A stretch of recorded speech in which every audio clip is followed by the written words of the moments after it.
Lucky to be one up. At his golf course in Miami, We'll be lucky if we're up. Donald Trump dropped the biggest hint yet. He plans to run for president again. First on T, 45th president of the United States. 45th and 47th. 47th. Yes. I love that. Mr. Donald Trump. Ladies and gentlemen, Trump National. But if Mr. Trump really takes another swing at it, Beautiful.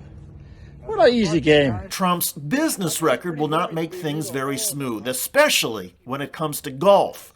Forbes reports that during the pandemic, Trump has now lost more than $100 million at his European golf resorts. $100 million, and that's just in Europe. Analysts believe Trump's golf courses in the United States have lost an additional $30 million. Wind's stronger than you think, huh? Trump's most famous golf resort in the world is Turnberry in Scotland. It hosted 4 British Opens before Trump purchased the property in 2014 for $65 million. The Trump Organization spent an additional $80 million to spruce up the place. However, Turnberry has continued to lose money every year.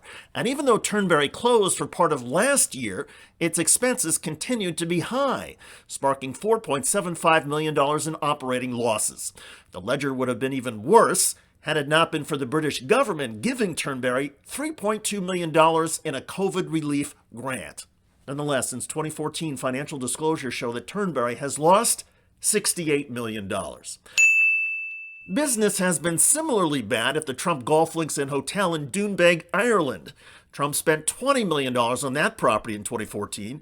Irish records show he then invested another $13 million into it, but still lost $14 million over the next 5 years. And when you add in the losses from the pandemic, the losses in Ireland total $18 million. Back in Scotland, Aberdeenshire, another Trump golf resort has lost $17 million. So $100 million in losses at his golf resorts in Europe.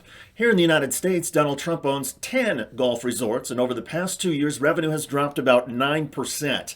That's not great, but next to Trump's European resorts and the Trump Hotel in Washington, which has lost over $70 million over the past 4 years, the milder slump at Trump golf courses in the States looks decent.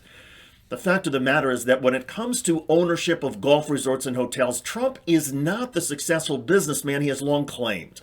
In response to the original Forbes reporting, a Trump Organization representative stated, quote, "The $100 million of losses is dishonest and incredibly misleading as it represents non-cash items such as depreciation and foreign exchange and has no bearing on operating performance."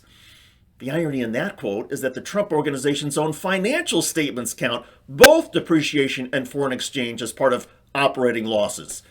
So, not good for journalists to say that, but it's okay for the Trump Organization? In any case, there is one other aspect of Trump's association with golf that is significant. By most accounts, he cheats. Eyewitnesses say he moves his ball in violation of the rules and changes his score. In other words, even on the golf course, he is known as a liar. Will those lies, his lies as president, and his business failures hurt him in a 2024 campaign? Well, it looks like we're going to find out. I'm David Shuster. Thanks for watching.